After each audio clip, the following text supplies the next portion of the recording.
Level 2, this is SportsRage. I am Morency. The Edmonton Oilers and Boston Bruins are tied up at 1. There's under 2 minutes remaining in the first period of play. Edmonton are on a power play right now, cycling the puck.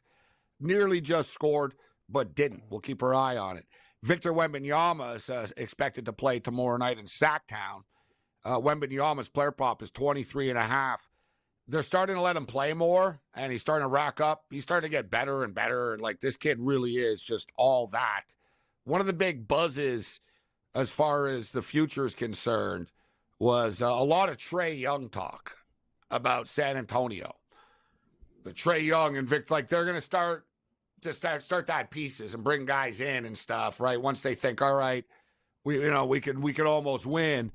They need more talent, but I think they're doing a good job tanking again, and they'll bring, because Wembanyama is so good. That was the talk of the All-Star game, Paul, a little bit, like with players. Then there's tampering and stuff, but basically it's that Wembanyama is that good that people are going to want to play with him, man. Like, they're going to, because he's not selfish either, right? They're going to be like, yeah, I'll be the three-point shooter with him. Like, you know what I mean? Everyone's going to have their role, and they're seeing this kid's the real deal, like, and he's going to win. So I want to be part of it.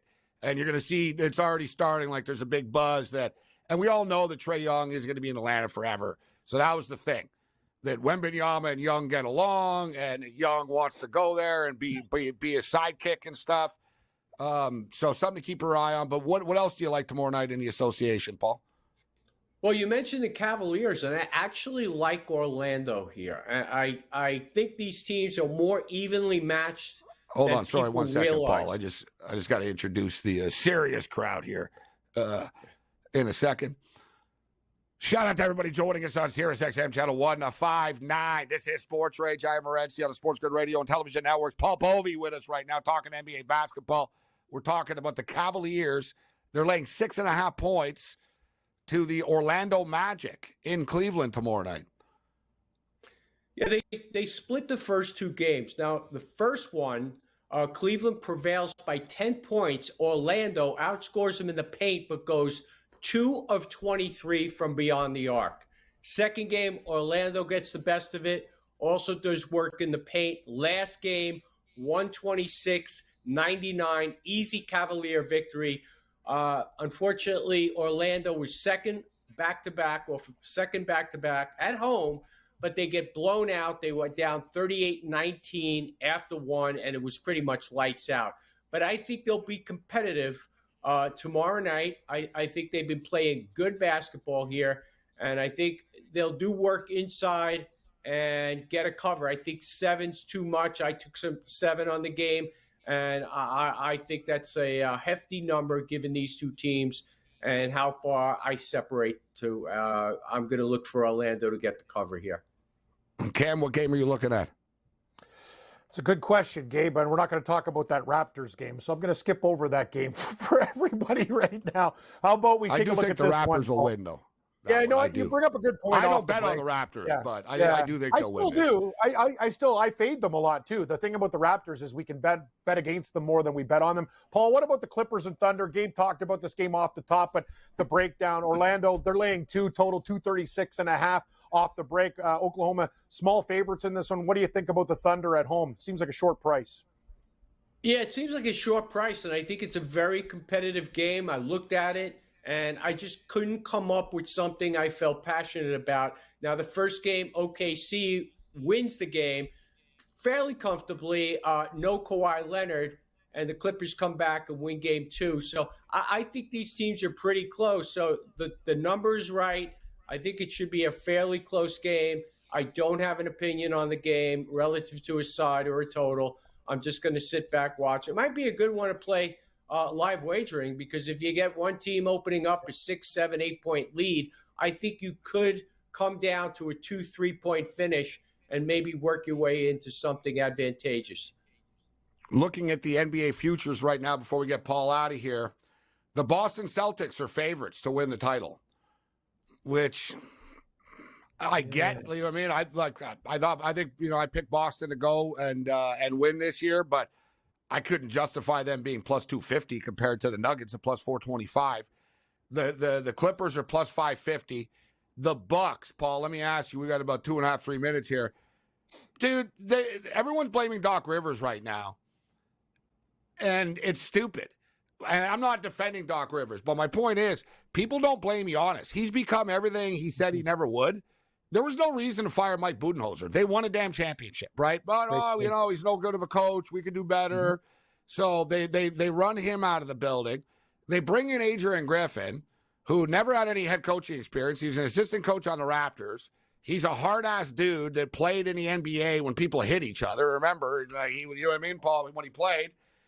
They were 30-13, and he got mad at them because their defense sucked. And he goes, guys, we need to sacrifice some stats, and you need to man up. And I guess he yelled at them. Next thing you know, he got fired. Now you bring in Doc Rivers. So buying or selling the Bucks in the big picture this year, Paul, with Dame Lillard and Giannis in the lineup. I knew when they gave up Drew Holiday they were going to be screwed too. But what's your take on the Bucks moving forward? You know, I've been a seller since the beginning of the year. I'm never an advocate of those teams, the best teams that money can buy. It just was too much offense, not enough defense. As you say, when they lost Drew, I think they lost a big piece of their team. And I was never a fan of the Bucks. I'm not a fan now. I'm not a fan of Doc Rivers. And I just don't think Milwaukee's going to go very far. What do you guys think of Minnesota at 23? I can't buy in the playoffs. Need more? Yeah, I want to take a flyer. I don't believe in them. Yeah, I'm not a Cat fan. I'm just not. That's just me. I just can't go with him. He's a stat guy. Does he have that next level? Yeah. Edwards, as good as he is, we keep hearing about how he's the next face of the league and stuff. He's inconsistent in the playoffs. Like they're good, but I don't think they're championship good, Cam. No, I'm not even feeling it from a value pick. Yeah, no, I'm just trying to find somebody outside of the top teams. I know usually it's the favorites. Somebody like put it this way. We already talked about the team. Like I would way rather have the Golden State Warriors at 40-1 than the T-Wolves at 20-1. Because the Warriors in the playoffs, once the playoffs start, they'll be a bitch to deal with. It's just the way that it is. It's going to be that simple, right? They're going to be tough to deal with. That's a big number right there. What do you think, Paul, the Warriors in the big picture? They're not going to be an easy out in the playoffs. I don't think they'll run out of gas, though. They'll tire. That's just it. They'll run out of gas. Their advantage is if the games are spaced out because, let's face it, Curry's 35, Clay is 34, Dre is 33. These are not young legs, and they're not set up to go back-to-back against teams like Oklahoma City. So in the playoffs, when they space the games out, give them a better chance. But I think ultimately, as you say, they will run out of gas. They'll peter out. The kids' teams choke, though, in the playoffs. Like they, you know what I mean? Are these teams ready to take that next step? Maybe Oklahoma City because they have SGA. He is good enough that he can win games for you. Great stuff, Paul. Thanks, Paul.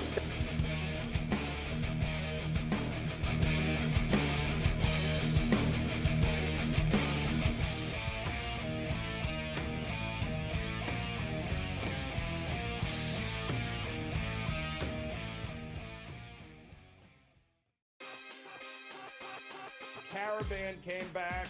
They did have a couple of transfers here. The reality is UConn is every bit as talented and dangerous as they were 1 year ago. If there's a guy, Joe Ranieri, that for one game could take a bunch of cast-offs and steal a game, his name's Eric Spoelstra. Game time decisions. Only on SportsGrid. Like the Minnesota Wild were down by 2 goals today. They were down by 3 goals, actually, today at one point. And they came back and won. Like teams like, the Edmonton Oilers and the Coyote game went back and forth. The NHL really, you could argue, really is the best sport for in-game betting where you can pull the trigger on both teams. SportsRage Late Night. Only on SportsGrid.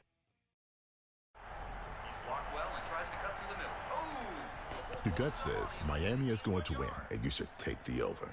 Your gut also said your NFT selfies would only go up in value. They didn't. But your head is on SportsGrid and knows the QB is in concussion protocol. The backup has a 45 QBR against the zone coverage. the New York team has the most sacks in the league. So yeah, trust your head. It's smarter to be on SportsGrid. What do we do with the Nets, though? Because this team is hot garbage. I mean, poor Jacques Vaughn. Talk about just wrong place, wrong times. I mean, the reason that they parted ways with Jacques Vaughn in the first place, this is a team that, yes, they had Kyrie and KD at the beginning of the year last year, but they were still a team that made the playoffs. They were still a team that took the game off the 76ers. And going into the All-Star break, they weren't even in the play-in picture. Newswire. Only on SportsGrid. Smarter to be on SportsGrid. Your 24/7 sports wagering network. The early line. Magical and historic season in Lincoln, Nebraska continues. He is the best player in the NBA, but also in the biggest moments where the national media is watching. Newswire. Something that we have never seen happen before with one of the iconic coaches in the game. Pharrell coast to coast. The team covers. It's automatic.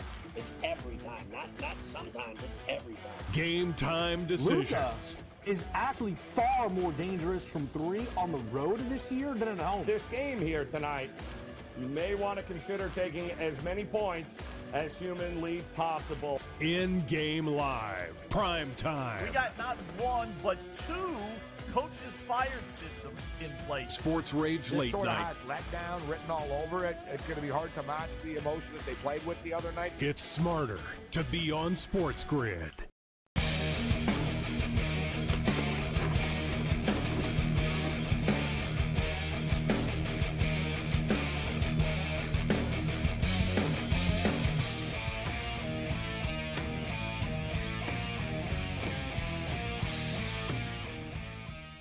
This is SportsRage. I am Morency. Thanks to Paul Bovey for joining us. UNLV and Air Force have just tipped off right now. We gave you at the start of the program, I said we're taking the Toronto Maple Leafs in a parlay with UNLV on the money line.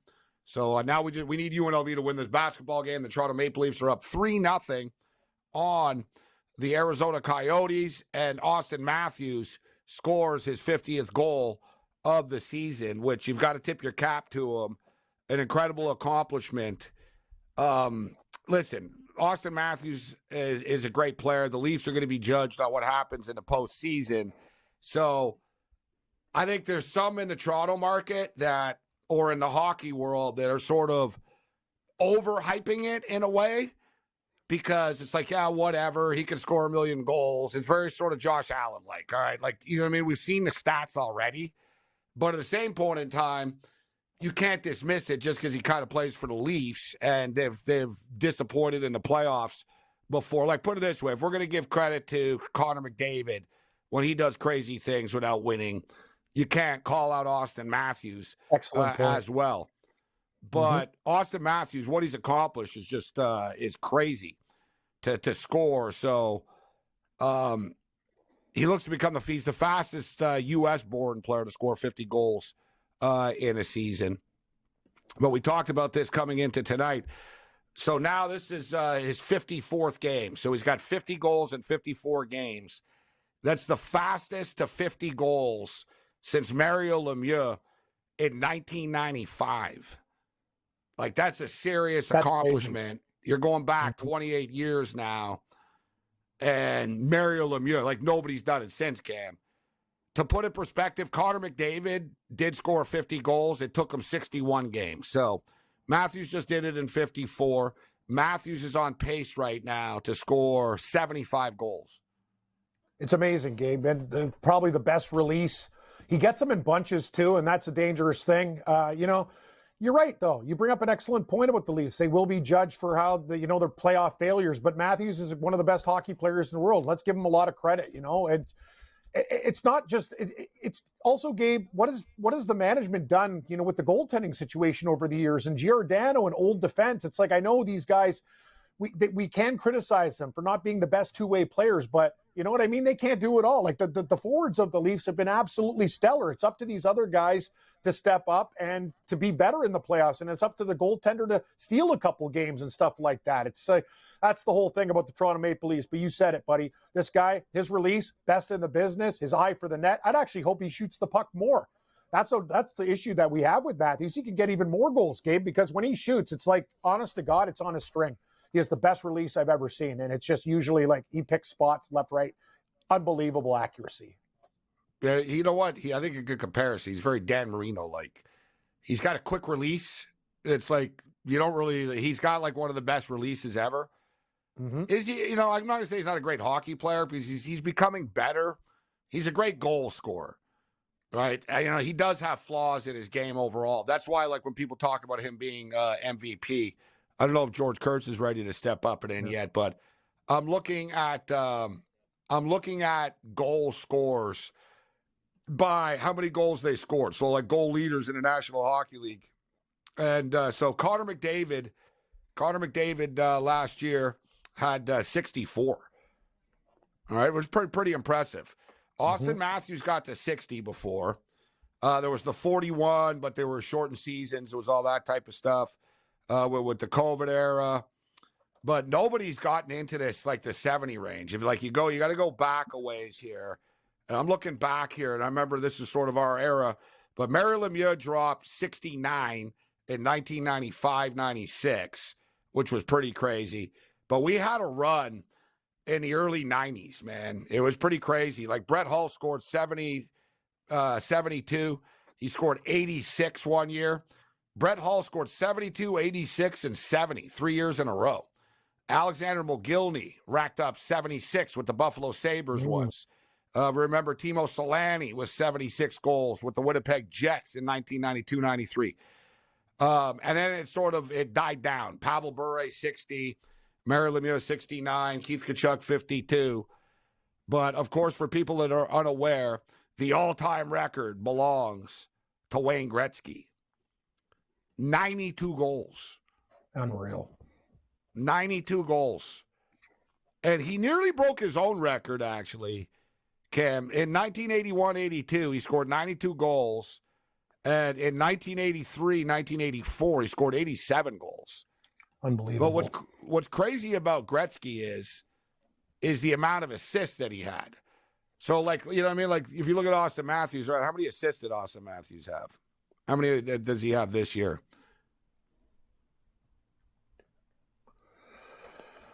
Assists. Let's take a look here. Like, Wayne Gretzky scored 92 times and also set people up. Yeah, right. Good call. He's only got 24 difference. assists right now. That's the thing. He's got 50 goals and 24 assists. Yeah. He's a goal scorer. It's not like that's why is he great? He's a great hockey player. Obviously, if you score this many goals, but I guess the best way of putting it is Austin Matthews doesn't make anybody around him better at all. He's good. It's like he's amazing at what he does. He doesn't inspire, like he doesn't crash and bang. He doesn't play too well. Like, all he does is score. And it's not a bad thing to have. And I'm not blaming him for the Leafs' woes, but I'm just stating that's sort of the difference. You know what I mean? Like, I would say this, though, Gabe. I would say this in fairness. Like, when Sidney Crosby, like Wayne Gretzky made people around him. Mary Lemieux was like, you're better. You're like, Mary Lemieux's on the ice, and it's like, listen, you're going to score like 52 goals, bro, because of me, right? Because I'm here. I'm gonna hook you up. Matthews can't hook you up. Like, he can score goals. I'm not criticizing for it. I'm just stating there's different levels to it. I'm just saying he is getting better. When he first came, he was strictly that way. He is, but more people set him up. But he is becoming a better passer. You're right, not to the level that you need to be the best complete player. It's interesting, Gabe. They posted a stat in February for how many goals. If you got 15, it was 8-1. He's got 12 goals so far this month. So that's pretty impressive. And it's 29 days in February, too. He's already at 12. It was 8-1 and for 15 goals. And I think 18 was like 20 or something. So I know Wetzel and I were talking about it when I was on In Game Live tonight, how many goals he's going to get this month. But that's 12 goals so far. Pretty impressive stuff. One thing that is the most incredible thing, I think, about Austin Matthews and his goals this year, he doesn't have one single empty net goal this year. That's awesome.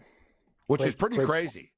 Like, even I was, like, ready to, like, somebody when they were complaining, I said the Leafs are the kings of, like, taking empty net goals, right? And Matthews used to do it often. Like, he used to tee them up from, like, the blue line, the red line, center ice, and just blast it in. And, like, he had an eye for it. Like, you know what I mean? He had an eye for an empty net. But it's amazing to me that somehow he scored 50 goals without getting an empty netter along the way. Insane. Like, not to take anything away from Brock Besser, the Vancouver Canucks. Besser's got like 35 goals on the year now. He probably has like 7 or 8 empty net goals. Like, he feasts on it. Like, he sees an empty net and he's like, I'm going to score. Like, I'm not like, I'm going to score. I'm going to tee it up and I'm going to light the lamp on this. Like, he doesn't play. Everyone on the Canucks know it too. They're like, yeah, get out of his way. He's going to score. He just wants to score it in. Well, that's good. Guy's got 57 empty net goals in his career. You want to talk about a guy who loves empty nets? Like, just get more. He'll pad his stats. Yes, damn right he will. That's so. Know what I did? If you were to ask me and tell me that Austin Matthews has no empty net goals, I'd say you're like, that's crazy. I thought he would have at least like one. The fact that he has none that's a great point by you, man. That's wild. Yeah, that's super impressive that he didn't have any. Yeah, exactly. Like, out of all of them. That's like, because someone goes, oh, yeah, but he scored 10 times on empty nets. Like, no, he didn't. Never. He actually scored all of them. No, he didn't. Like, yes, you know what I mean? Game winners. Which is pretty impressive. Mm-hmm. This is Sports Rage.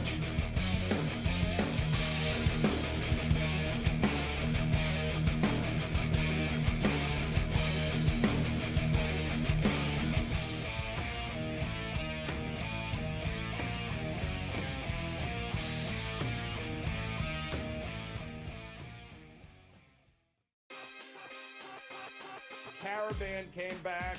They did have a couple of transfers here. The reality is UConn is every bit as talented and dangerous as they were 1 year ago. If there's a guy, Joe Ranieri, that for one game could take a bunch of cast-offs and steal a game, his name's Eric Spoelstra.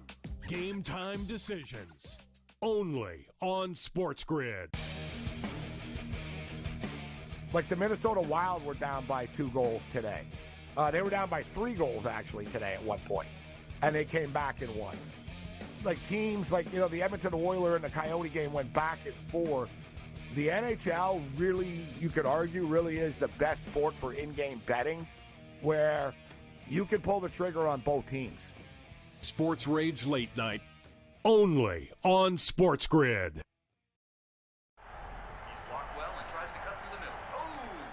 Your gut says Miami is going to win, and you should take the over. Your gut also said your NFT selfies would only go up in value. They didn't.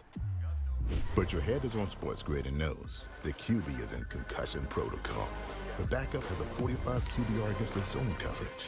The New York D has the most sacks in the league. So yeah, trust your head. It's smarter to be on SportsGrid. What do we do with the Nets, though? Because this team is hot garbage. I mean, poor Jacques Vaughn. Talk about just wrong place, wrong times. I mean, the reason that they parted ways with Jacques Vaughn in the first place, this is a team that, yes, they had Kyrie and KD at the beginning of the year last year, but they were still a team that made the playoffs. They were still a team that took the game off the 76ers. And going into the All-Star break, they weren't even in the play-in picture. Newswire. Only on SportsGrid. Smarter to be on SportsGrid. Your 24/7 sports wagering network.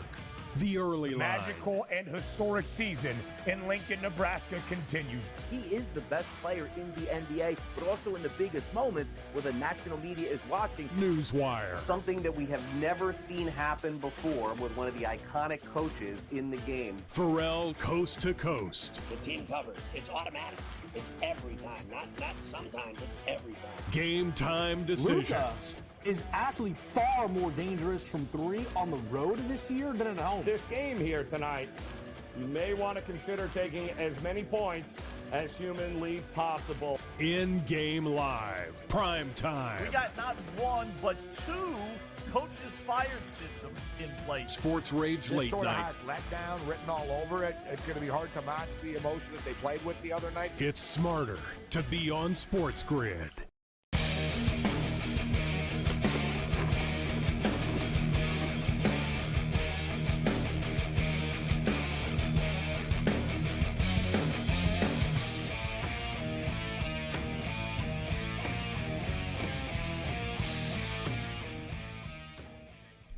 This is Sports Rage. I'm Morency, Sirius XM, channel 159 on the SportsGrid radio and television networks. Let's do this thing.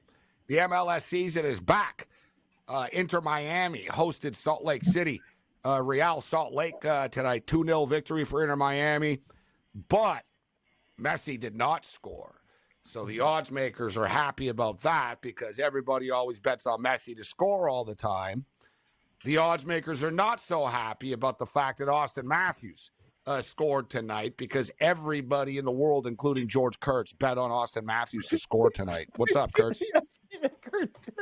Damn right I did. Come on, man. It's his hometown, Arizona. Of course he was going to score tonight. What a storybook ending. What a storybook way to score 50 goals. Like, did it land they got to win the game first. This ain't no story. This is a horror story right now. No. The Leafs are all about just goal stats. Don't worry about that.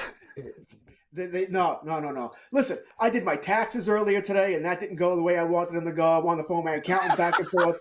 My oldest daughter passed her driving test today, which may sound great, but now I got to worry about this, and she'll be driving alone. And of course, I'm going to hear, "Dad, can I borrow the keys? Dad, can I borrow the keys? Dad, can I?" I wouldn't be happy about that at all. Right. Yeah, this is just par for the course. The Leafs. I mean. I left my house 45 minutes ago. It was 3-0. I was happy. I was going to win a boatload of money here. I come back and walk my dog. It's 3-2. I mean, now I got to sweat this out for the next hour and a half. I got to be honest. I rarely put my seatbelt on in the back seat. I should. So I'm just admitting I don't. Put the seatbelt on in the back seat as an adult. When I was in New Jersey, I was sitting in the back of the car. They were pulling out, and I sort of ran away to his car, like swore in front of us. And I was like, "Oh, that's right, New Jersey." And I clicked the seatbelt thing on in the back. I swear to God, I fear nothing anywhere ever. Like I end up in bad neighborhoods, bad situation, like whatever. I'm like, it'll be fine. Don't worry about it. Jersey, New York, like especially New Jersey, like the Jersey Freeway and the Jersey Turnpikes and stuff. I hate it. Like I was convinced that's how I was going to die in the back of an Uber with some bad driver in New Jersey. I'm going to die in Secaucus, George, like the Sopranos. Like, you know what I mean? Gabriel Morency, like, died in Uber. Died in Uber and Secaucus outside the NBA building. So 14-12 UNLV. You would not like driving with me. Boston just scored 2-1. Yeah. Not good. Of course, I'm on Edmonton tonight, too. 3-1 now. So they just scored again. 3-1. 3-1. Oh, yeah, we're done. Yeah, it's toast. Well, the over also. Bruin fans in Edmonton. Yeah. Here we go. Okay. Well, things are taking a turn. Interesting. Yeah, for the worst. This is a preview of the playoffs in which every Canadian team just suddenly loses. Yep. It's like a precursor. Do you buy in, George? Like there's a team from Canada, and sportsbooks always wrote people in on this one. You know, will a team from Canada win a Stanley Cup? And you're like, well, you're getting a handful of them, right? You got the Toronto Maple Leafs, the Vancouver Canucks, the Winnipeg Jets, and the Edmonton Oilers. Those are the contenders. Those are the four. Do you believe that any of those four teams are legitimate Stanley Cup contenders? Or do you hold the fact that they play in Canada against them, which I would not hold against you, because a team from Canada hasn't won since 1993. There's something to it. Yeah, and who won in 93, by the way? Montreal. Who'd you beat in the conference finals? The Islanders. Yeah, thanks. Thanks for bringing that up, too. So, I'm still a little bitter on that. I didn't like the referee. If you named a lot of years, by the way. If you named a lot of years, like 89, 90, I wouldn't have been that good, but I was there. That's why. I was actually there. I was selling tickets. I was a scalper. So I was so happy, George. I was so happy when you guys beat the Penguins, man. I was like, I can't believe it. Because we were screwed. I was like, whatever, dude. I remember people were all happy in Montreal. And I told him, I said, dude, the Penguins are going to roll us. We got no chance against the Penguins. And the Islanders beat the Penguins. Islanders roll in. It changed everything. Dave Volak. There we go. Uncle Dave. Give him the only good thing he did. All right. And by the way, speaking of the Islanders, it's like a flashback. The Islanders blew a late lead in that game, too, by the way. I think it might be Lemieux who scored late offhand to tie it up in Game 7 there before Volak scored. Then you could argue after, too, that the Canadians got lucky in playing the LA Kings instead of the Toronto Maple Leafs. They actually did. Yeah, they had a nice path. we don't know what would have happened in that series. Montreal and Toronto would have been an epic showdown and stuff. But you know what I mean? The LA Kings were good, right? It won 7 games. I don't know if you know the story. I've told it before. Cab knows it, Kurtz. But I was selling tickets in those days. And so this is 1993. So I was only 23 years old. And I did it myself and stuff. So I was buying all these tickets. I had a connection in the box office, whatever. You could just basically bribe them. So I had access to tickets. And I ended up getting 24 tickets, George, to the Stanley Cup Finals, right? I had 24 tickets. And imagine, I paid $35. That's what they went for. Cost price for the box office. $35. $35. Now, I should note they were in the blues, the upper, deck type thing. I was buying the cheapest ones, So, because I wanted to get as many as I could. So I got 24 of them. And I had 24 tickets to the Stanley Cup Finals.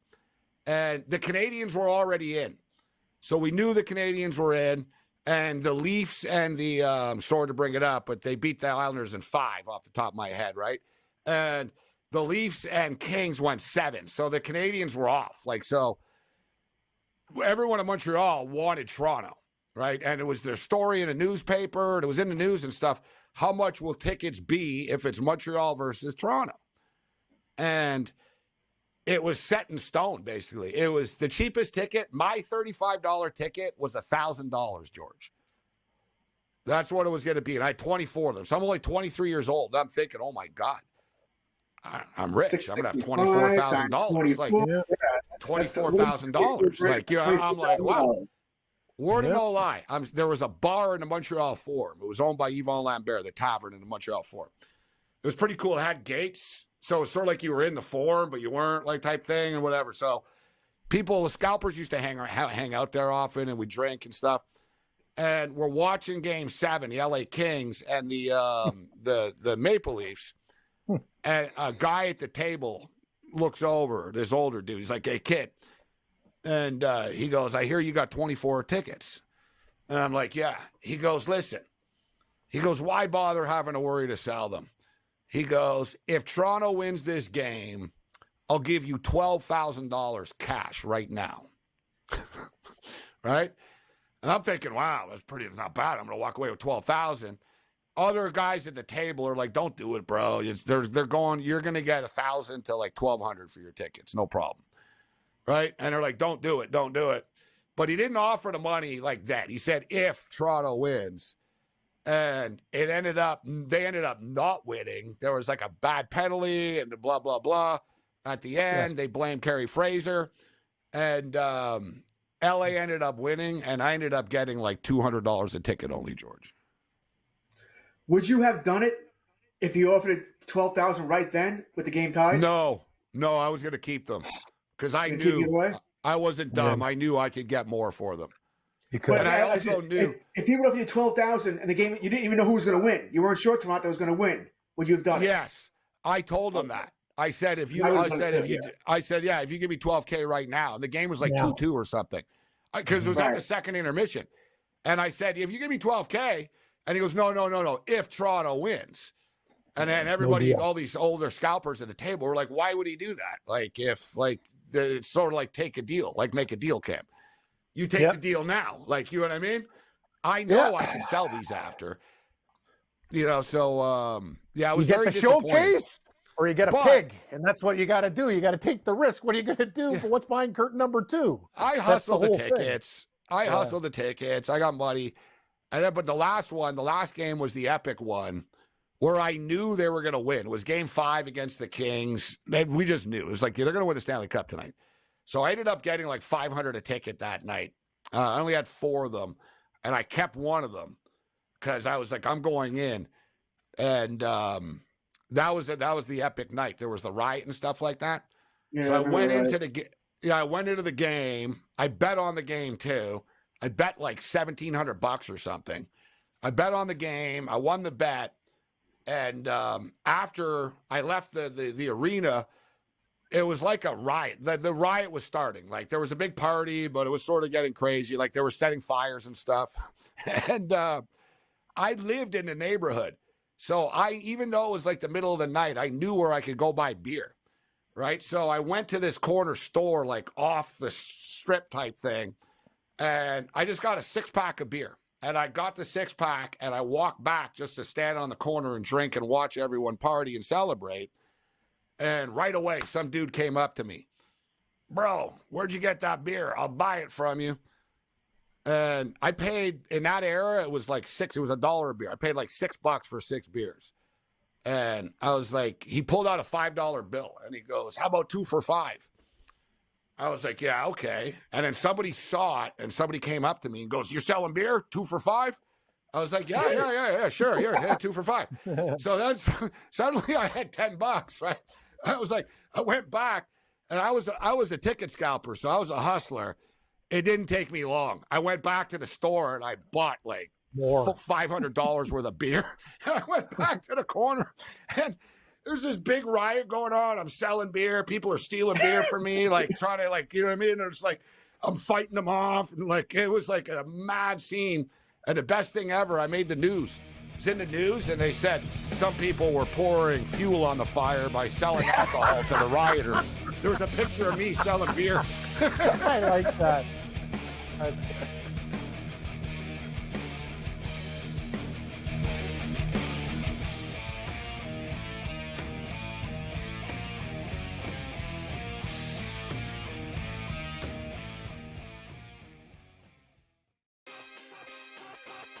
Caravan came back. They did have a couple of transfers here. The reality is UConn is every bit as talented and dangerous as they were 1 year ago. If there's a guy, Joe Ranieri, that for one game could take a bunch of cast-offs and steal a game, his name's Eric Spoelstra. Game time decisions. Only on SportsGrid. Like the Minnesota Wild were down by 2 goals today. They were down by 3 goals actually today at one point, and they came back and won. Like teams like, you know, the Edmonton Oilers and the Coyote game went back and forth. The NHL really, you could argue, really is the best sport for in-game betting, where you can pull the trigger on both teams. SportsRage Late Night. Only on SportsGrid.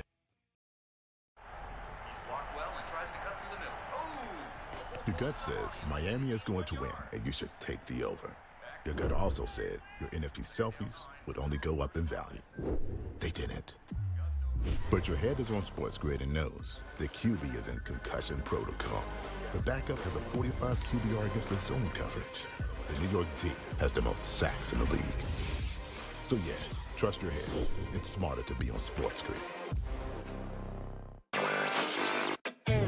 What do we do with the Nets, though? Because this team is hot garbage. I mean, poor Jacques Vaughn. Talk about just wrong place, wrong times. I mean, the reason that they parted ways with Jacques Vaughn in the first place, this is a team that, yes, they had Kyrie and KD at the beginning of the year last year, but they were still a team that made the playoffs. They were still a team that took the game off the 76ers. And going into the All-Star break, they weren't even in the play-in picture. Newswire. Only on SportsGrid. Smarter to be on SportsGrid. Your 24/7 sports wagering network. The early line. Magical and historic season in Lincoln, Nebraska continues. He is the best player in the NBA, but also in the biggest moments where the national media is watching. Newswire. Something that we have never seen happen before with one of the iconic coaches in the game. Pharrell Coast to Coast. The team covers. It's automatic.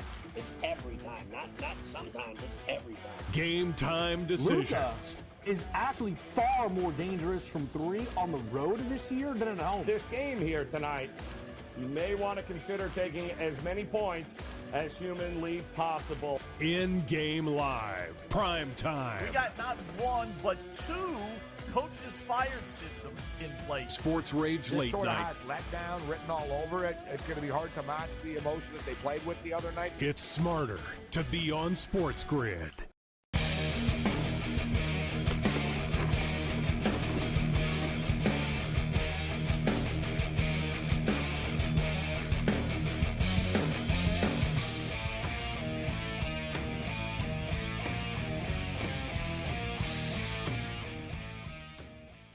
This is Sports Rage. I am Morency. 3-1 for the Boston Bruins. 10 minutes remaining in the second period of play. And UNLV are up on Air Force right now, 27-16. Meanwhile, man, we talk about this. We talked about it last night with Joe Madden. I believe it was last night. We talked about how hockey is the one sport, man. No lead is ever safe. The Toronto Maple Leafs were up 3-0. Now it's 3-2. Columbus and Anaheim. It's now Columbus were up 4-0. It's now 4-4 in that hockey game. Anaheim have come all the way back. It's 4-4. So, in other words, watch. Every game is going to be a big comeback, except the game I'm on with the Edmonton Oilers, who are probably going to lose 5-1. Exactly. They'll be the ones that don't come back. Can they lose 5-2? Yeah. Can they lose 5-2 if they're going to lose? I'm on Edmonton as well, but can they lose 5-2? I had the over. I was just thinking about betting the under 7.5. It's 7.5 in game right now. Yeah. They're on pace for 8, right? Edmonton's going to score some goals eventually. They're not going to score one goal. No, they could. They're on a power play. We'll see. Edmonton's got a power play coming up. How about Edmonton plus 2.5? Can we find some middle ground? I don't like the juice, but I'll take the 2.5. Well, I would take the 2.5. 3. I don't like the juice, but I'm going to do it. I'll take the 2.5. I'm not screwing around. I'm going to stand pat. I'm already on Edmonton, and I don't want to lose more on this team. I don't like messing with the Boston Bruins. I don't like the Bruins, but they're a damn good team. Like, you don't, like, it's not profitable to bet against the Boston Bruins. It just isn't. No, it's not. Of course, we all did it because Boston wasn't playing well. But then Edmonton hasn't been playing all that great either since the streak ended. I guess maybe whatever. Boston keeps going overtime. Yes. Matthews. Is that Matthews again? Is that Matthews again? Yes. Little tap there on the side of the net. Thank you. Thank you. 15 goals for the month. 8-1. Sportsbook. I think it was 20. It was something crazy. I was telling Morency like 20, 25. Oh, here we go. Controversy. See? I got in trouble. No, Gabe, you can yell at George this time, not me. Come on, George. You got a premature goal announcement here? No, it's a goal in the net, but it looks like they're going to challenge it for something. I don't know what yet. I don't know either. Like, what are they challenging for? It's a goal. Like, no, that hit off the Arizona guy. It hit off the Arizona guy's arm, and he threw it in his net. That's a good goal. Oh, no, it didn't. It did hit Matthews. Oh, God. Here we go. Did he use his hand? Oh, no, he didn't. Oh, no, hit him in the net. He was on the other guy. No, that's a goal. Yeah, that's a goal. If they take this away, I'm going to flip. In the neck. 53-47 right now for New Mexico. They're not challenging. Mexico they're not challenging. It's a goal. Oh, dude, 6 minutes left. I know we talked about Inter Miami game. Did you see what Porto paid today to beat Arsenal 1-0? Oh my God, they blew up the top. Like, that was. You want to talk about Champions League upsets? That's a big deal. Arsenal. Yeah, I was watching it. I was watching it. It paid like plus 1,000. And I know this only because I happen to I had money on the total of the game. Mm-hmm. And I had a parlay with the under in the Arsenal game. So I was watching it at the end. And I looked, and they were in like they were going into the 90th minute. And I caught my eye. I was like, damn, Porto, because I was like, damn, Arsenal are like plus 600 to win the game. And Porto were like plus 1,000, plus 1,000, 10-1.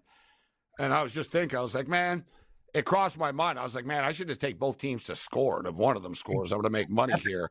And then it actually happened where it did happen. By chance, Porto scored in the 94th minute to steal the game in the last second. I got to tell you, though, it's not a bad strategy right there when you get those big numbers. I know as a soccer bettor, I lost a soccer bet last night, a Mexican play the other night. I lost in like the 99th minute of extra time, so of injury time. And there's a lot of goals in soccer from like the 85th minute on, right? It's that last sort of push. You get teams, you get a favorite team that's like a big favorite, and they're not happy that they're going to draw the game 0-0, so they'll press late, and they might score in the 95th minute. You get penalty kicks like the Mexican League, man. There's always like controversy at the end of the game and like a penalty kick and drama. So it's not a bad bet, actually, for you bettors out there. And we're going to get Angelo Zara back in the rotation this week. Now that the MLS is back, let's see, here's Edmonton with his chance here. Too predictable. Kane just shot it right on the net. They had a nice little 3-on-2 going on. 47 seconds remaining in the power play. I have a picture up. It's not as good as the video out there of Seattle, the Seattle player, but you can sort of see what Ohtani. I don't know if you saw this, George, today. So there's been a lot of talk about the Fanatic jerseys, the Fanatic baseball jerseys, and Nike designed them. Fanatics made them. But look at Ohtani. If you guys could blow it up a little bit, look at Ohtani's like pants. They're see-through. Oh my God, you're right. They showed one of a Seattle player, which is worse. Yeah, that's what I'm saying. This light isn't the best light to expose it on camera here. The Seattle guy you can really see. Yeah, Cam, the pants, you can see the player's underwear and jersey. Like Ohtani, like that's his jersey tucked in. It looks like he's wearing a diaper. That's his jersey tucked in. Yeah. That's the Las Vegas slot. Look, like that that's line. horrible. Look at and there's a different shade of color. Like that's his jersey. You can't have that. You can't have that. Look, that's no. This Not is in a professional league. You baseball. can't. It's a joke. It's a complete joke. What is this? Like the softball league? Bunch of like. That's Well, a you joke. see too the new jerseys. Brutal.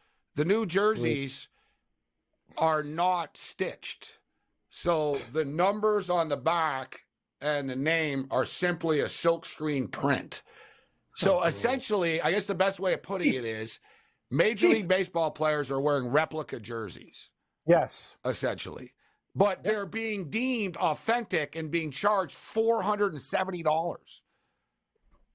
They're not even stitched. So I can't imagine how bad the replica ones are for $100. So, I mean, the lettering on the back is beyond bad. And I'd get more pictures up, but our crew's got COVID. I don't want to be hard on the guys. So we'll send more pictures in a minute Here's here. the deal. I told you, I got the DK Metcalf jersey on sale. It's like a kid did it. Like, it's like the logo. I'm like, what the hell is this? No stitching. It looked awful. Like, it's like a It was t-shirt. a bad week for them in that a player on the Kansas City Royals took a picture of his jersey, and he said, it's crooked and it's wrong. Yeah. And Fanatics responded to him saying, contact their customer service. They didn't realize he was a Major League Baseball player. Unbelievable. That he was complaining about the actual. I mean, it's beyond bad. And they've got a couple of players to roll out and say, no, they're good. Like Mike Trout did a video saying that he likes it. Here's Angel outfielder Taylor Ward. It looks like a replica. It feels kind of papery. It could be great when you're out there sweating. It might be breathable, but I haven't had that opportunity. But from the looks of it, it sure doesn't look like a $450 jersey. Thumbs down. That's the best. I don't think he's going to get an endorsement from Fanatics anytime soon. Well, at least he's telling the there's truth. a couple other players saying the same thing. I feel like I'm wearing a replica bootleg jersey. Others are like mad about the lettering, the size, and now the pants just arrived, and the pants are see-through. Oh, God. What a disaster. So you're going to see the jock strap lines and stuff like that, and like their jersey You'll tucked have a lot in. of guys wearing Under Armour. They'll wear Under Armour to it, so they don't have to. So that won't show. Yeah. And if you're not, by the way, if you aren't wearing Under Armour, you better manscape. You know what? I said this earlier. I don't know if you're allowed, whatever their sponsor is, but I said this earlier. Players are going to have to do it themselves. They have to cut the jerseys so they don't look like idiots and have the. And then I don't know, like I said, like so it's so bad. And shout out to La Parca here, who's listening to Twitter here. Says, thank God Jason Giambi's not playing anymore. As, there's a link. There was a link to a story. Giambi turns to Lucky Gold Thong to escape slump. Yes. I knew that was coming. Well, they got a couple big guys on the What about guys that are Vogelbach going today commando? now. Not everyone wears jocks either. Some That's a guys good just don't wear call. under. Like I know because I was in the clubhouse. That's where the manscaping comes in, by the way. Orlando Cabrera told me that.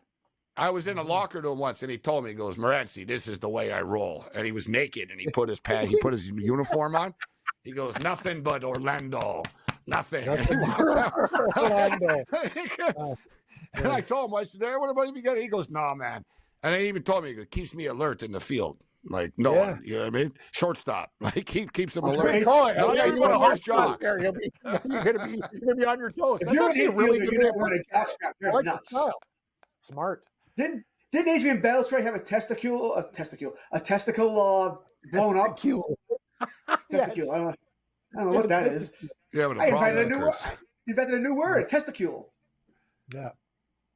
Yeah, so by the way, Jersey, Arizona scored, by the way. This is why I can't speak English anymore.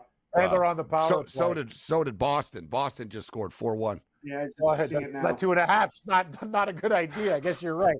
Landmine. That's why I said, they're going to lose 5-1 or something. Like I said, Kev, the one game that we need to come back in, they don't come back. The other ones, they do. The Oilers are another team, man. Like, people mock the Leafs. The Leafs in the West. I'd say they're the Western version of the Leafs. Yeah, exactly. Yes, Everyone same team. They are. They're exactly the same. I think the Leafs are better, actually, to be honest with you. God, one by one, they're all going to fall. I don't know why there's so many damn Bruin fans in the building. Well, they've got a good big fan base. It's not Dad's night. I don't know. It might be Mom's night. They just showed someone's mother after the Bruins scored here. But the Bruins are up 4-1. This game's all but done. So, just quickly right about the Fanatic stuff. So, by the way, Morency, when you cut your own jersey, it doesn't matter you're professional. You're going to have to hem that again. Like, on top of it, like, this is steps of the process there. You can't just grab scissors and like, you know what I mean? Like, you have to make it look like this is a big mistake. Yeah, exactly. You got to cut it and then get it. Well, you give it to the team tailor. You tell them, listen, I can't have this. Like, you know what I mean? Yeah. What a disaster. Tony Clark, Major League Baseball's head of the PA and the union. We're on the phone now with the requisite parties that are involved in making decisions right now. We're trying to make sure that our guys have what they need in the fashion that they need. And it's reflective of what being a Major League Baseball player is being about. It's an ongoing dialogue. Hopefully we can get this done over the course of the next 6 weeks. I'd hate to be in a place where we're still having this conversation when we're about to start the season and the lights come on. Soon. They can't change their uniforms in 6 weeks. Yeah, what are you talking about? This is 6 weeks. It's done. Good luck. Yeah, good luck, guys. Good work. What they can do, they'll have to, the jerseys they'll live with, the pants can't be see-through, though. No, because like you said, if I was a player too, like if I was a smart ass, I'd start, you're going to get guys. Yeah, exactly. Like Bryce Harper or someone's going to do this. He's going to wear like a red thong. He's going to wear like whatever. Guy's going to say, all right, you want a show? I'll give you a show. Guy's going to go commando cam and wear really tight pants and stuff. Exactly. Nuts. Like, just like, all right, you want to roll? Let's roll. Like they're baseball players. They're pigs. Like a lot of them are going to say, you want a show? All right, I'll give you a show. Like, you know what I mean? I'll give you a show. You want the female audience? I'll get the female audience. Yeah. What a disaster. Guys' nuts are going to be over. Like, it's too much. Like, what are we doing here, Manfred? Get your act together, bro. Like, I'm with you. Like, this is stupid. It's worse than a beer league softball jersey and stuff. Like, come on, man. Like, you got see-through pants. It's like George Costanza when they're wearing cotton. Oh, their jerseys are falling apart on the field.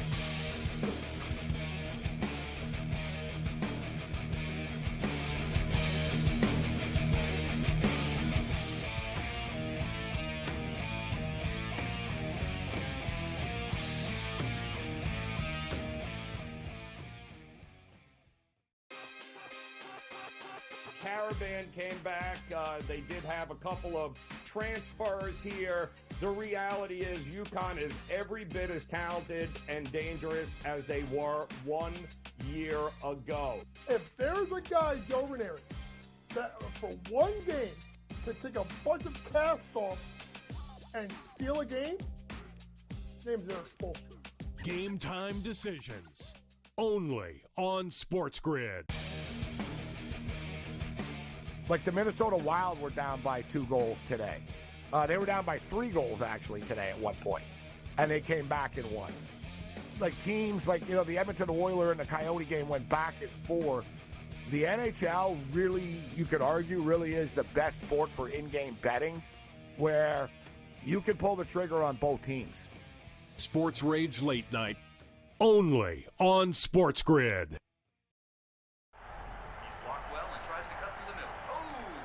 Your gut says Miami is going to win, and you should take the over. Your gut also said your NFT selfies would only go up in value. They didn't. But your head is on SportsGrid and knows the QB is in concussion protocol. The backup has a 45 QBR against the zone coverage. The New York D has the most sacks in the league. So yeah, trust your head. It's smarter to be on SportsGrid. What do we do with the Nets, though? Because this team is hot garbage. I mean, poor Jacques Vaughn. Talk about just wrong place, wrong times. I mean, the reason that they parted ways with Jacques Vaughn in the first place, this is a team that, yes, they had Kyrie and KD at the beginning of the year last year, but they were still a team that made the playoffs. They were still a team that took the game off the 76ers. And going into the All-Star break, they weren't even in the play-in picture. Newswire. Only on SportsGrid. Smarter to be on SportsGrid. Your 24/7 sports wagering network. The early line. Magical and historic season in Lincoln, Nebraska continues. He is the best player in the NBA, but also in the biggest moments where the national media is watching. Newswire. Something that we have never seen happen before with one of the iconic coaches in the game. Pharrell coast to coast. The team covers. It's automatic. It's every time. Not sometimes. It's every time. Game time decisions. Luka is actually far more dangerous from three on the road this year than at home. This game here tonight, you may want to consider taking as many points as humanly possible. In-game live. Prime time. We got not one, but two coaches fired systems in place. SportsRage late sort night. of has letdown written all over it. It's going to be hard to match the emotion that they played with the other night. It's smarter to be on SportsGrid.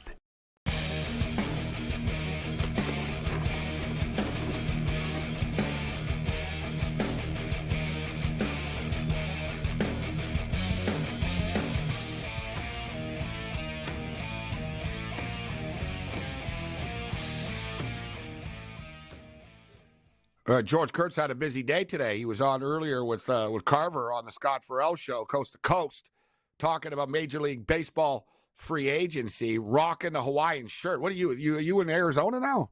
You at spring training, George? I noticed your shirt. I am trying to think warm thoughts, okay? It's cold here. We got Yankees first spring training for the Yankees is Saturday, and I am that guy, by the way. It's not on the Yes Network, the Yankees Network. So I will look on the Major League MLB Network and see if the Yankees are on at some point during the day. They replay games all day. If it's on at 2:00 in the morning, I'll record the game and watch it the next day. I'll send you a link. You can watch it live. How's that sound? I will. I will. I am that guy. I will watch. Listen, I'll do it for the first week or two. Then, like preseason football, I'll get bored. I'm like, all right, I need the season to start. We got a game tomorrow. But let's get your free agency thoughts here from today. There's a lot of noise here. The Yankees are still in on Snell, but obviously the price must have to come down. When will Boris and/or Snell want to eat it and realize, okay, we overplayed our hand here? When does that happen? Right. February 28th, March 2nd, first week of the season. We don't know when it's going to happen here. I don't see Jordan Montgomery going back to the Yankees because what did Brian Cashman say when he traded him to the Cardinals to Harrison Bader? We don't think he's a playoff starter. All right. So once again, Cashman would now have to eat it to re-sign him. And I don't know if that's going to happen here. Another thing for the Yankees, by the way, a little intriguing thing, if they were to sign Snell or Montgomery, it would mean 3/5 of their rotation are left-handed. Just a little oddball little thing here. You already got Cortez, you got Rodon, then you'd add Montgomery or Snell, so you'd have three lefties, along with Cole and Stroman there, with Schmidt being the sixth starter here. I don't think that would stop the Yankees, but it would be a little bit of an oddity there. That being said, though, I think the price would have to come down probably by at least 25% for either player to end up with the Yankees. Chapman, wow. You already said it. We're hearing that maybe Seattle, but Seattle says, no, you want too much too. So I say, who blinks first? Yeah. Does an injury happen in spring training? Maybe that's what they're waiting for. A third baseman to go down for Chapman, a starter to go down on a contending team for Snell and Montgomery. Same thing with Bellinger. We're just playing the waiting game here of who blinks first. Matt Chapman is insane. He'd be lucky to get any offer from anybody. Ricketts and the Cubs are turning on Boris right now about the Bellinger negotiations. Oh,